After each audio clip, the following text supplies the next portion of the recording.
US President Donald Trump has said that he did not want the Kurds to launch an offensive against Iran. Well, Trump made a U-turn from his previous statement of involving Kurds into the fight, saying he doesn't want the war to get any more complex. Listen to this. We're very friendly with the Kurds, as you know, but we don't want to make the war any more complex than it already is. No. You've ruled that out? We don't want, I have ruled it out. I don't want the Kurds going in. I don't want to see the Kurds get hurt, get killed.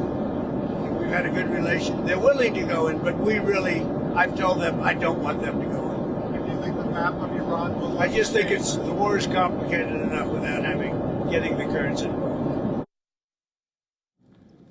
On Thursday, Trump had told Reuters that he would be all for an offensive by Iranian Kurdish fighters in support of the US-Israeli war against the Islamic Republic. Well, Turkey has objected to US efforts to cause a civil war inside Iran, while warning Tehran after NATO intercepted a Turkey-bound ballistic missile, which was launched from Iran this week. Turkish Foreign Minister Hakan Fidan said that any effort to stir up a civil war inside Iran in a bid to bring about regime change would be a mistake.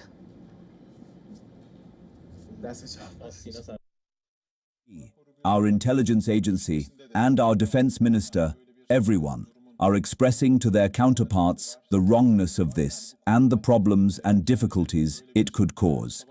In other words, we are against all scenarios that aim to instigate a civil war in Iran or to create conflict along ethnic or religious lines.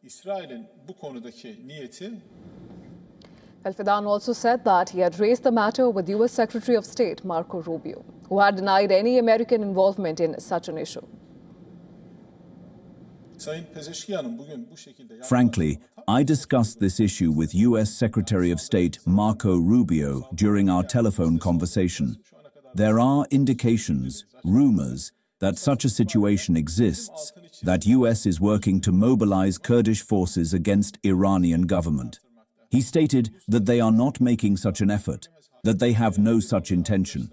However, as I said at the time, Israel's intentions in this matter are no secret.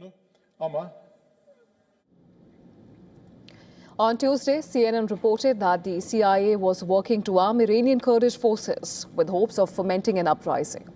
Trump had later told that he was all up for Kurdish fighters to take up arms against Iran. And Iran's Revolutionary Guards have also claimed to have targeted armed opposition groups which are hostile to Tehran in the autonomous Kurdish region of Iraq. Well, on the other hand, Iran's security chief Ali Larijani has reiterated his warnings to Iranian Kurds in a state television interview. Well, Larijani said that Iranian forces have already told the group that if they make a mistake, we will bring them to account.